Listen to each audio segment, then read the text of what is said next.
So I think there's going to be a lot of pressure on Bilal Muhammad coming into this. And it's going to be one of those things where can he weather the storm and be ready for that moment, that huge moment in probably hostile territory. I don't want to say toxic, but probably hostile territory. Punches, they find home on your mind about a double. It's the weekly scraps. You don't need a map, GPS. I'm right here to lead the dash. The world doesn't know it needs, but I grow disease, planet fuck a name and the fame. Only legacy remains. Remember the name, Aljamain Sterling. It ain't mother.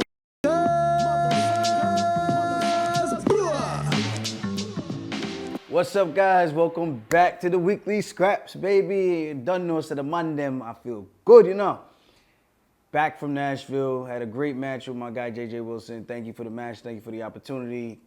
Karate Combat, you guys put on a great show. One of the things I like about Karate Combat, it just feels like it's just different, man. Like, from the whole outer edges of the pit, the crowd kind of getting involved, the slamming on top of the pit. I don't want to call it the table, but they're slapping on top of the arena all around. And it's kind of crazy because it's more intimate. It almost feels like an underground fight club type of thing, you know? So that was interesting because I watched it, now being a part of it and actually competing was a very unique experience, to say the least. I think I still got that juice, though. So far, 2-0 against 155ers, Chase Hooper, now JJ Wilson. These are some big boys, man. So it gives me more confidence going into this fight with Movsar Evloev. So I'm very excited for that match. I'm sure you guys might have seen the promo. If you haven't, I called him out. I told him I'm taking that O, and it's got to go. So he steps in there with me. You already know what time it is, baby. So I want to see who's going to be the better grappler, who's going to be the better striker, and who's going to get the next title shot. I think this is it, baby. So may the best man win, and I would say the best is Funk. The best used to be blessed. No pun intended. Max is still a bad man, though. But with that said, thank you, Nashville, for all the hospitality. Guys, we got all these cool-ass country bar spots. Can we get a little bit of a mix so we get a little more diversity? I know it's a country city, but it'd be nice to have a little bit of a home where, you know, people like, you know, people that, you know, could go and acclimate a little bit, you know, get a little bit of hee-haw, get a little bit of yah, a little bit of hee-haw, and a little bit of yah. You know, so a little good mix. Other than that, no complaints. Got to meet some great fans, pulled up on me. One of them was a little crazy, though. Guy asked me for a picture, and mind you, I know he was drunk. He was very drunk. But you asked for a picture, and then we were about to take the picture, and then you asked me 10 different times, are you really Aljamain Sterling? While I'm with my crew hanging out, do you know how annoying that is where I'm stopping to have a conversation? You ask me, I oblige. You're taking time out of my day now. I'm just trying to enjoy the night. Say what's up, introduce myself, whatever. I'm being polite, and then I'm just like, yo, bro, I just want to have a drink with my friends. Is that cool? You asked for a picture. We're going to take this picture or not, because I can't be here for 20 minutes doing this circling thing. Are you Aljamain? I'm just like, bro, this is so awkward. It's either you know who I am or you don't, and it doesn't bother me either way. I'm just here to have a good time with my boys, you know? So I got to hang out with Pumi, got to hang out with JJ Wilson and his lady, got a couple drinks. But that was like the one that was a little crazy.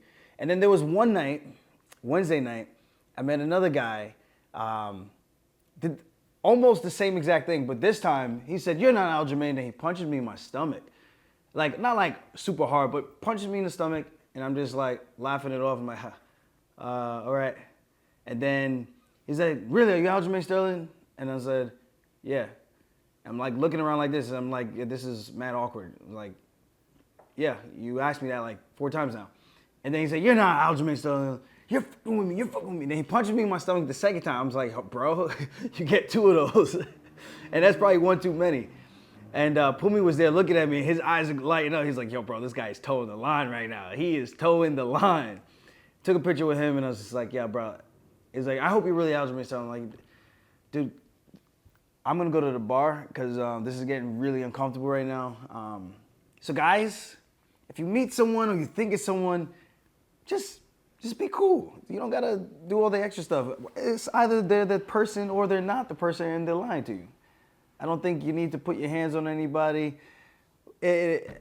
So I get some unique experiences sometimes. I'm sure a lot of other people get something similar as well. With that said, great match. JJ got a couple of good positions. He was going for the rubber guard, went for the guillotine when I shot in. I thought that was really nice. It was tight, and I was trying to hit a sucker drag. So as I turned my head, he had the 10-finger choke, and he turned it. He turned my head and caught me, and I'm thinking I was about to drag out, and then he threw his leg over and went for the arm and guillotine. And then I was able to escape, get my leg out to the outside, and then from there, I thought I was good, and I was like, maybe I could pass the guard from here. And then as I got back out, he went back for a guillotine attack again, and then we kind of separated. I was like, this guy's got some crafty stuff, you know? So we went to overtime. But before the overtime, I almost had the triangle choke. We were actually talking about that at the bar. I was like, dude, I thought I had the triangle.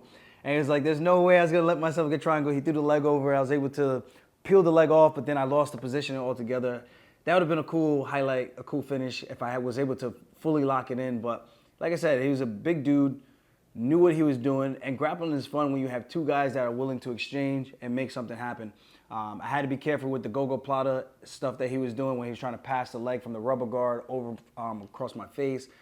That was actually tight, and he's long, so it's a little bit easier with that flexibility when you're longer, rangier to get that over. So I was like, dude, last thing I'm gonna get happening to me on UFC Fight Pass is being go-go plotted. That's just not happening. Not today, not in any capacity where people are watching. That's just crazy. I just can't allow that. I would have to pick you up and take him outside of the pit or something, because that was going to be my last resort if I had to do that. But all in all, great match. You get to the overtime. One of the things about jiu-jitsu that still confuses me, when guys go for a shot and someone pulls guillotine, it's not supposed to count as a takedown, especially if it's like a takedown that's not really attacking the legs kind of a thing. So I thought when he shot, I defended well for the most part, and then I saw his head. I was like, okay, I'm going to snatch the neck. And then I went for the neck, and then as we ran backwards, he drove me backwards. We hit the edge of the pit, and then I kind of like lose positioning. And then the ref said 1 point. And I'm looking at the ref, and I go, 1 point for what? That was a takedown? He's like, yes, takedown while we were grappling. I'm like, this guy's going to stall the rest of this overtime match. I'm about to lose like this, thinking that it was no takedown. I thought it was just nothing, just a negated thing, him trying to be aggressive. I was like, okay, so now I'm in a deficit. But somehow, some way, I felt him getting tired, and I heard my guy pull me in the back, counting down the seconds. Aljo, 1 minute. Aljo, you got to pass. I'm like, I'm trying. What do you think I'm trying to do over here? He's got a really good guard. And then I was able to finally get to a position where I was able to step outside, pin the legs a little bit, and then attack the guillotine. And from there, I was able to pass doing what we call like a windshield wiper with my left foot. And then from there, I was able to do, when I stepped over, I got the right leg involved, and I windshield wiper that one, and I was able to open the guard right into mount. And I got the sweep or the pass, and then I got the point. I heard the ref say, you got 1 point. And then he bridged super hard. I thought I had the mount solidified, and then he rolled. I was able to get the back control and flatten it out.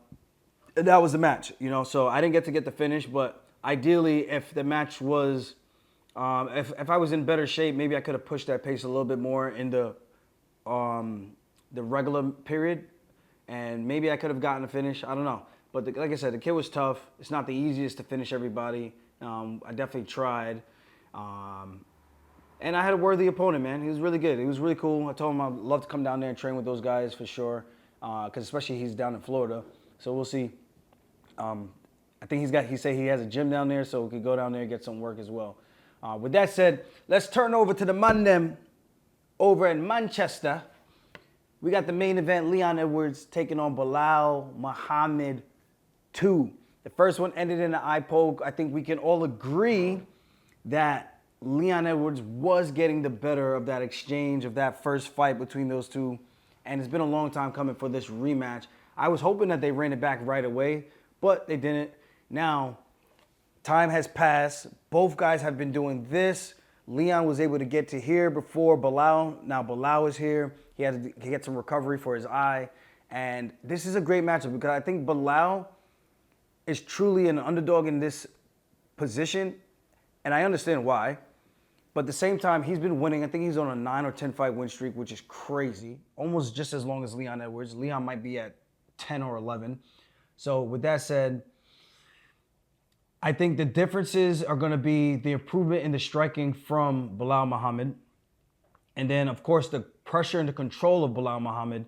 But the crispness, the distance management of Leon Edwards, how he's able to just take his time, pick his shots, and let guys fight at his pace. He's able to control the range. Like even when he fought Usman the second time, even the first time when he fought Usman, the second time when he fought Usman, he was able to just manage the distance and engage when he wanted to engage until he was able to get caught against the cage by Usman and then Colby Covington. But for the most part, he was able to negate Colby. Colby didn't really have a chance in that fight. Like any real moments where you're like, oh, he might get him, besides the end where I think he took him down. So with that said, I think Leon Edwards is a master at distance management, staying crisp and clean with his striking. I think Bilal's more of a boxing brawler kind of thing, makes it ugly, throws a lot of techniques at you, like the inside leg kick, head kick, he's snapping these punches, and it's just kind of like, I don't know if there's any rhyme or reason to what he's doing, but other than to close the gap and to take you down.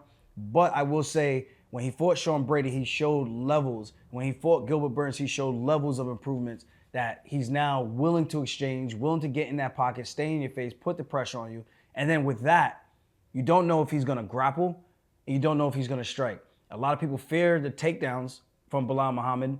So you fear the takedowns, it opens up the hands, it opens up the kicks, it opens up the striking.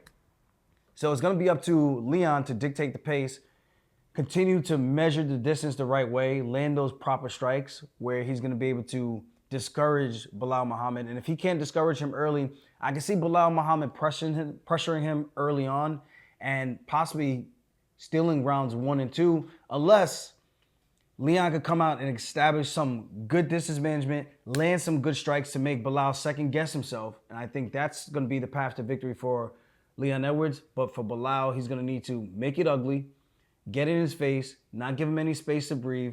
And who knows, with the pressure of everything going on, of course, I hate saying this, but we got the whole situation with Israel and Palestine.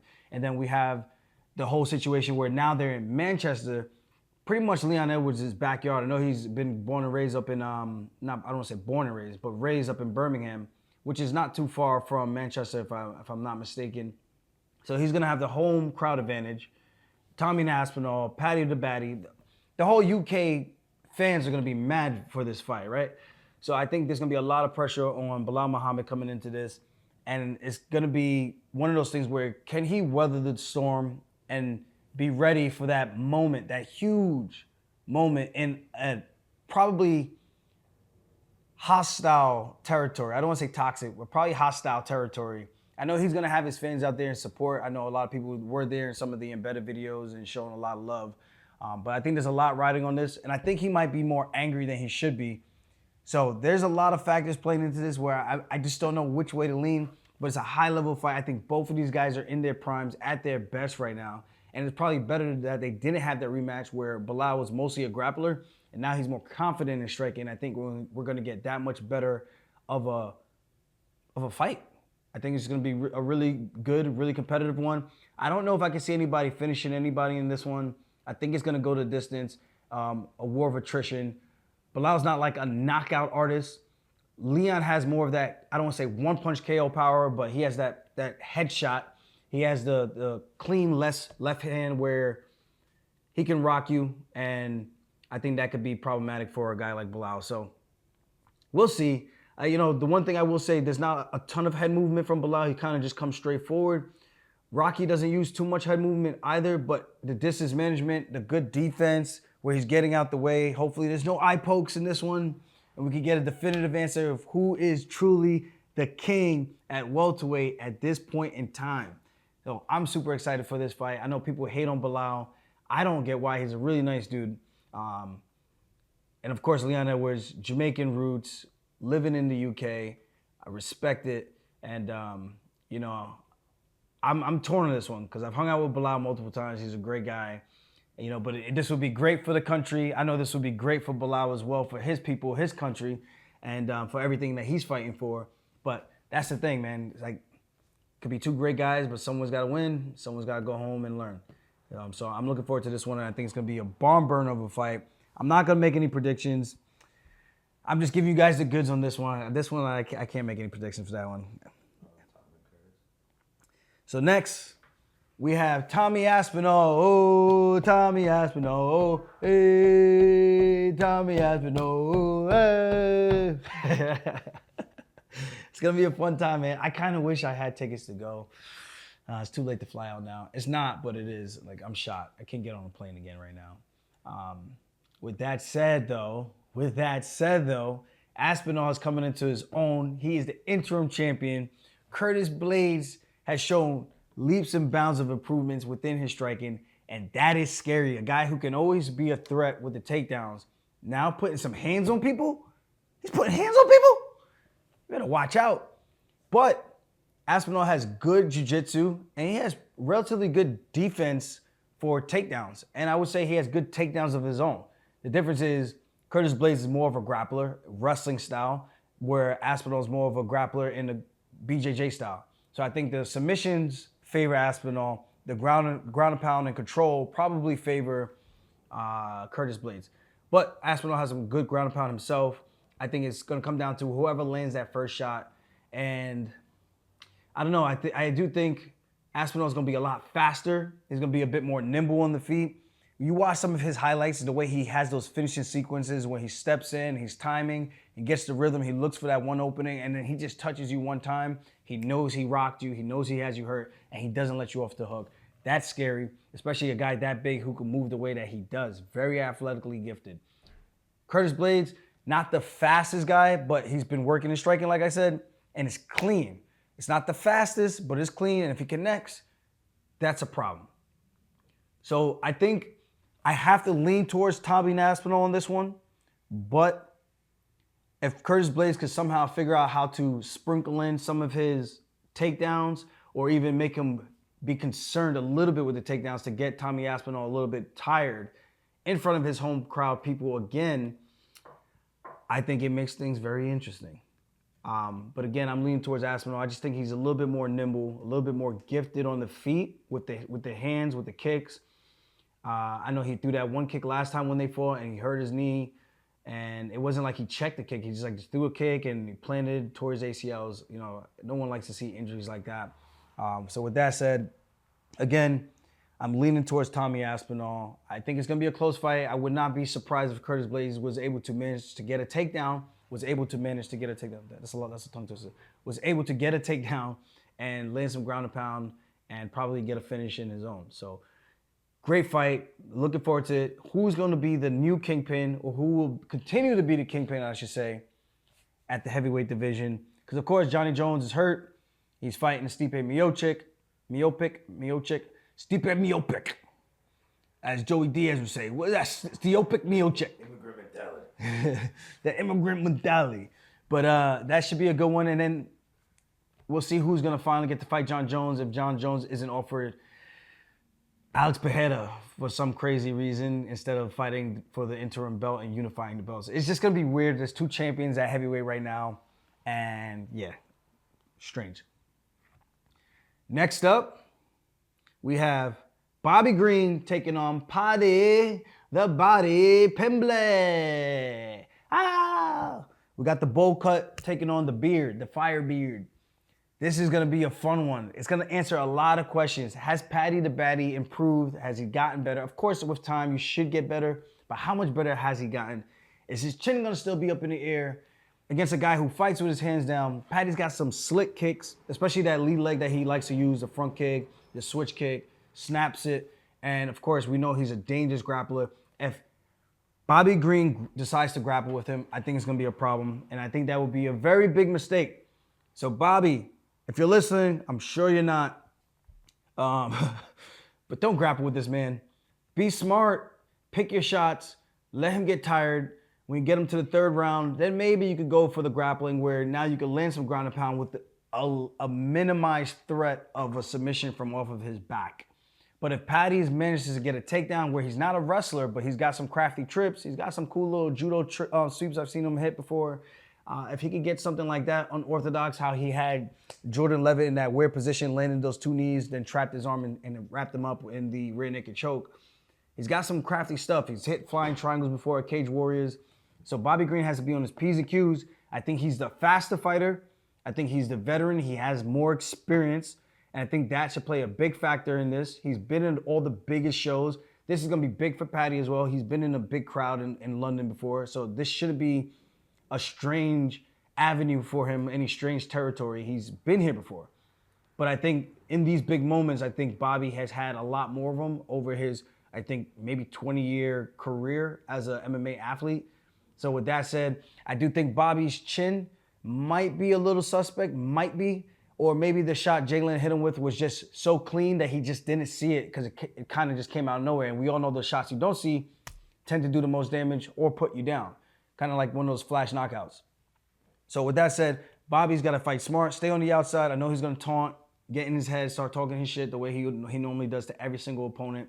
But there's going to be a time and place for everything. And it just has to be the right timing and the right place for Bobby to do those things to try to discourage Paddy and then try to build some momentum and maybe get a finish or at least keep Paddy at bay where he can get the decision and go home with the dub. This is going to be a highly contested fight. If Paddy wins, I think this is the most, no disrespect to Green, but I think this is the most winnable fight in the rankings for him right now, stylistically, where we think Paddy is. We saw the fight with Jared Gordon. A lot of people thought Jared Gordon won, including myself. I thought it was a close fight. I didn't think it was a robbery. Robbery would mean the other guy clearly won. Everyone thought the other guy clearly won, and somehow the other guy won. That's a robbery. This is not that. So with that said, I truly do think, being that he came up short against, well, he won, but I thought he didn't look the greatest against Jared Gordon. I think a lot of people are still out talking about he needs to be fraud checked.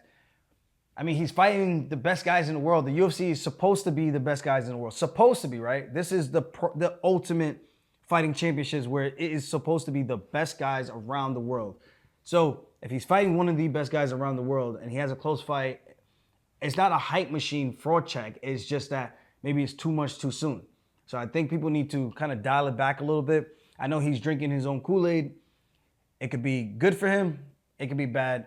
And I don't know. I feel like the veteran gets it done in Bobby Green unless he comes out really trying to make a statement in the first round. I'm not saying don't try, but if he comes out reckless where Paddy's not afraid to throw, he will throw. So if he comes out reckless and makes a mistake and Bobby Green's hands are all the way down and he walks forward, gets in that line of fire, that void, it could be a big issue where Paddy gets the upset. I don't want to say upset because I don't even know who the favorite is, but I think Paddy will reign supreme and keep the Scousers going. I'm kind of just looking forward to this dance. He does a great job when he's walking out and then he's having a great time playing to the crowd, and then when he gets to the cage, he's just a stone-faced killer with that look in his eyes. So it's going to be interesting. Bobby's a -122 favorite. -122 favorite. That's not that much. Nah, it's very close. Yeah, it's very close odds. So this is kind of a pick'em fight. I'm leaning towards the veteran. I do think it's going to be very competitive, very close. I think this is going to be tougher than the fight with Jim Miller that Bobby Green just had, where he was able to kind of have his way with him on the feet and kind of styled on him a bit. But it's very similar with this, except Paddy's a little bit more athletically gifted than Jim Miller in my ability, just the way he moves. Yes, Jim Miller's a hard worker. He's tough. He's great grappling. BJJ black belt. He's nasty on the ground. But if you don't have any means to defend yourself or get to that offensive position where you want to be, it doesn't really help you, So that's kind of the way I'm looking at this. I try to analyze things based on what each person brings to the table. So what do you bring to the table? What do you bring to the table? Let's meet in the middle and see what we got. Okay? Capiche. Leaning towards Bobby Green on this one. No offense, Paddy. Duncan versus Gregory Rodriguez. This is a good one. This Duncan kid, he's fucking good. Nasty kickboxing. I forgot who he just fought, but he absolutely obliterated him. Claudio Ribeiro. And I like Claudio. I met him when he was on the Contenders with Dennis Bazukia. I thought he was a really cool dude, fun team. We were in the elevator with each other, and everyone was like, we did like a count. We went like, hey. We did this like the whole fight week, which was pretty fun. But that was a tough matchup to watch because he just looked outgunned the entire time. And I don't like seeing one-sided fights like that. Unless one guy's supposed to be really, really good and then the other guy just shows up to be really, really just a lot better than really good. But in that one, it was just more like, this guy's really good. We don't know where Ribeiro is really at right now. And he had a tough run, and it was just not a good showing for him. Gregory Rodriguez, obviously we all know about him. RoboCop hits you hard, can put anybody away. But what was his last one? He is... Doesn't say. He's 32 years old. His last fight was a win over Brad Tavares. Oh, wow.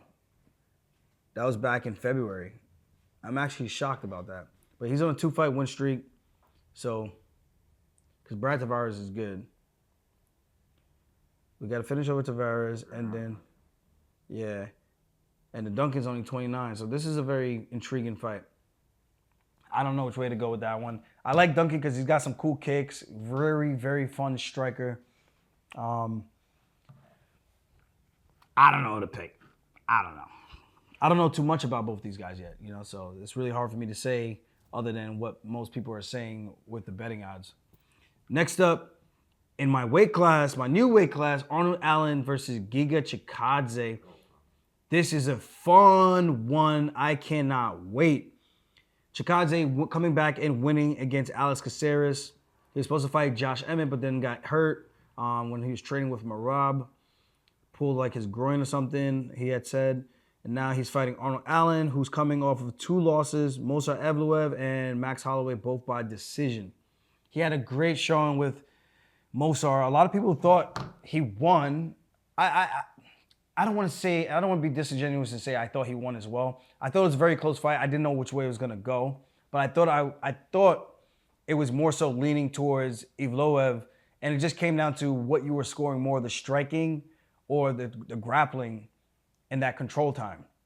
So I felt like the new judging has been said to be, like, if you get a takedown, it's just a change of position. It's like if you're standing, that's a position. But if you get taken down, that's just a change of position. Unless you get slammed, taken down, like a big takedown where it's impactful, where it does damage, versus someone just behind you and controlling, it's just a change of position. But whoever's doing more damage, like you're here, I land a big elbow, maybe I bust your nose up or hit you in the eye, now your eye's swollen. It's what they should be scoring, because at the end of the day, it's a fight. We should be scoring damage, overall damage done per round, as per the rules. So with that said, I don't know who really won that fight.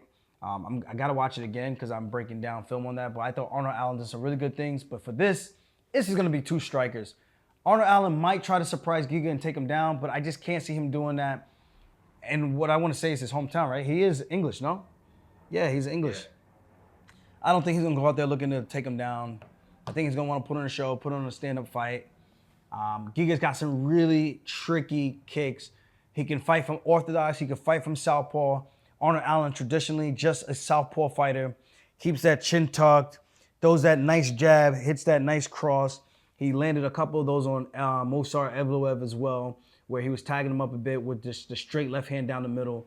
Now, Giga, he moves a lot. He throws punches hard. And I think that's one of the things that makes him gas a little bit, because he throws everything so hard with so much power.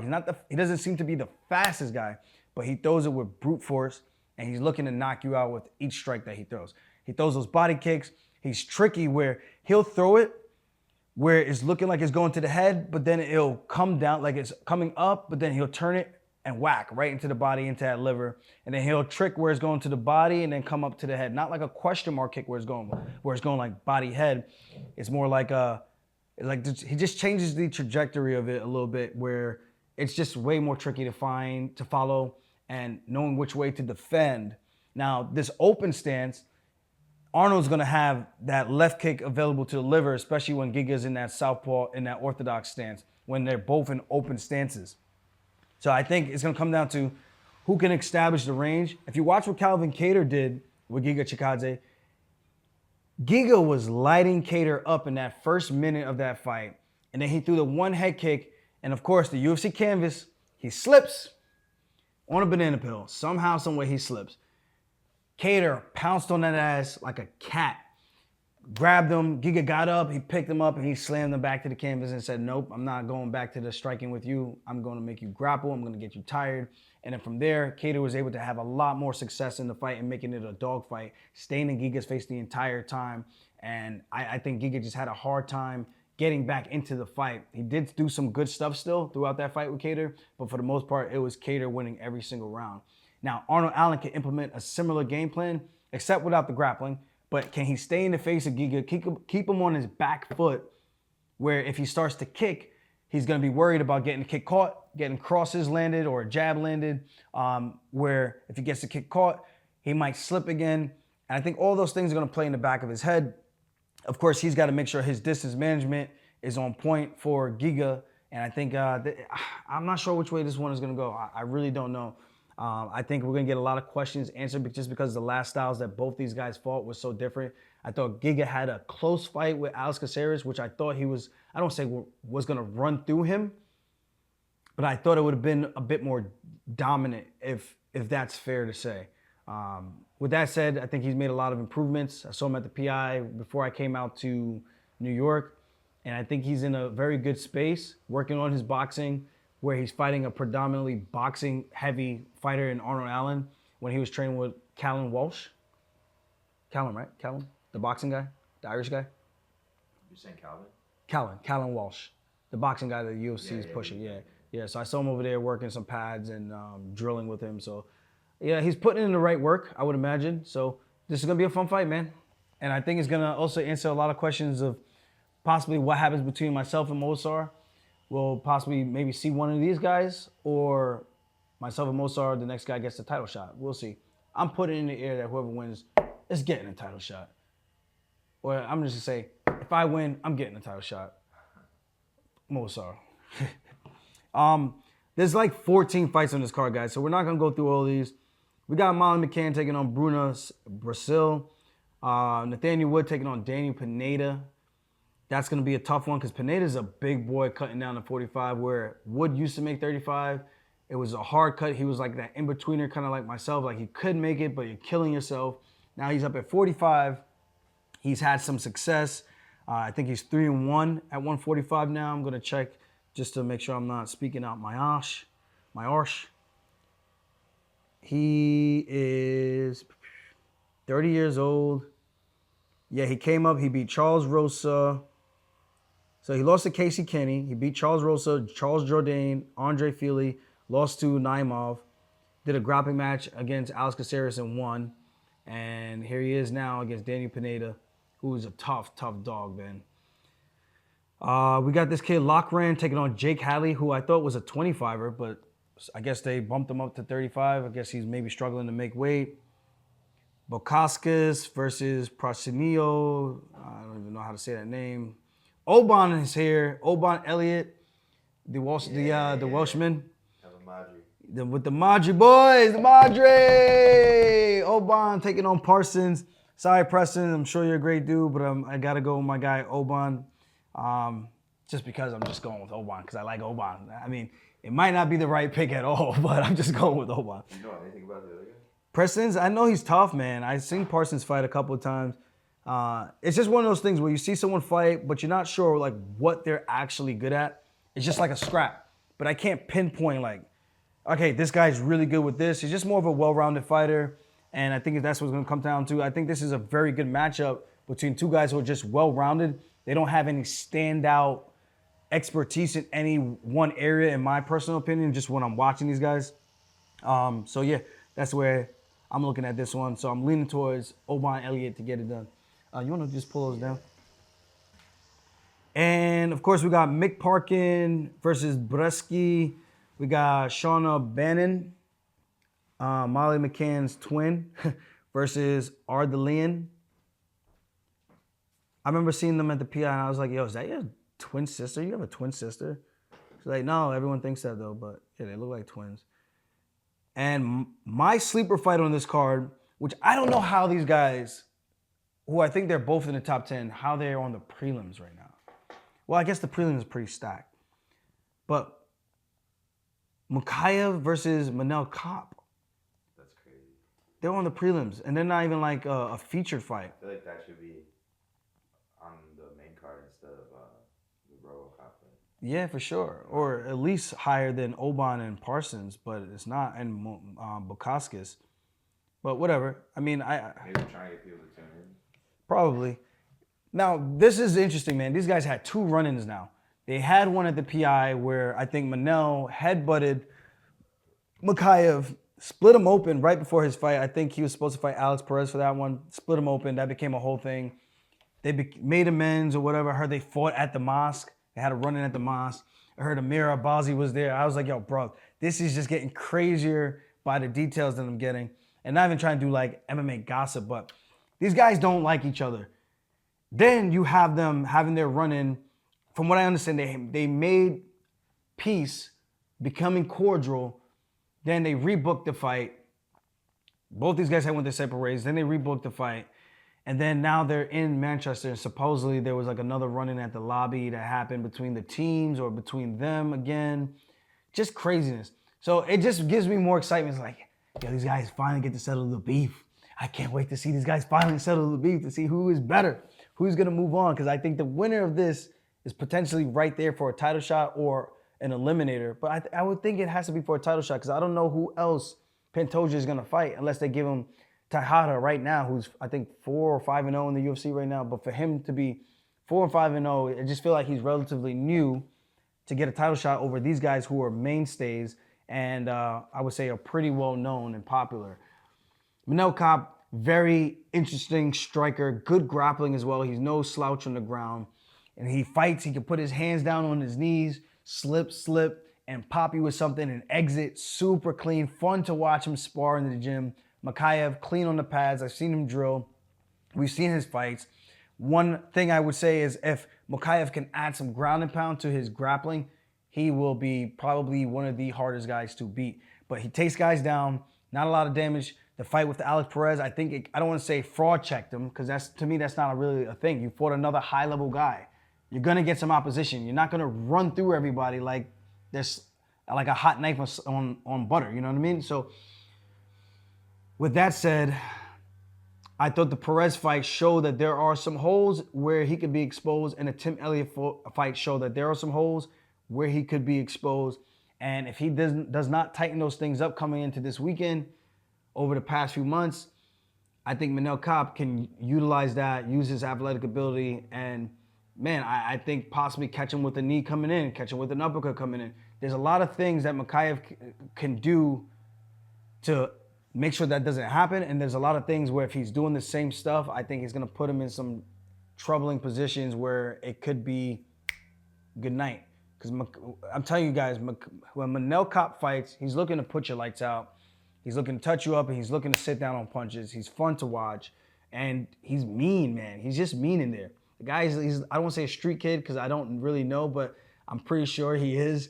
He's just different mentality, and he doesn't take no shit, you know? So Mokaev is the same way. I know that religion, that culture over there, those guys are brought up the same way, but I think they're just a little bit different in their approach. And I think the whole beef was more so Manel's not taking any shit talk lightly. He takes it very serious. Takes it to heart. We don't take no shit. And I think that's just the difference. He's just mean.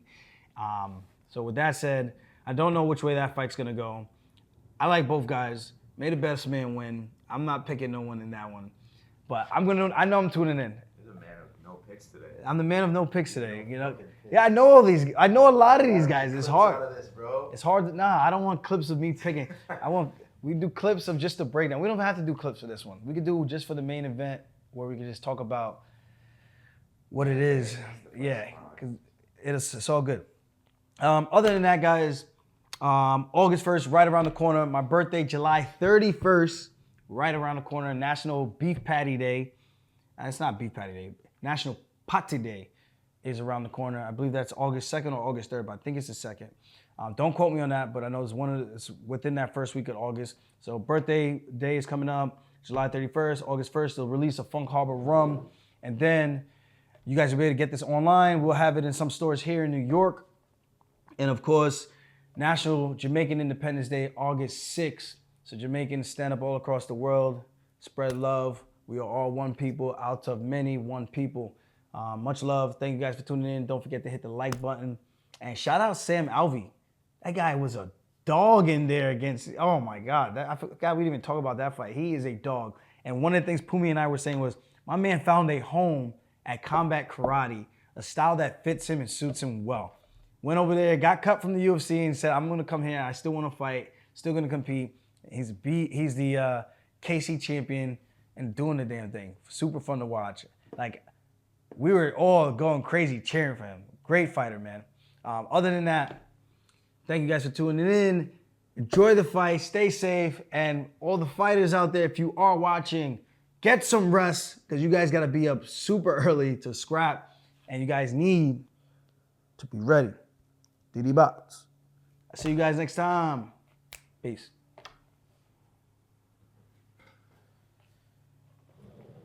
When are we gonna do the skit for? Might have to be tomorrow. So can we do it in the morning? Yeah. Because my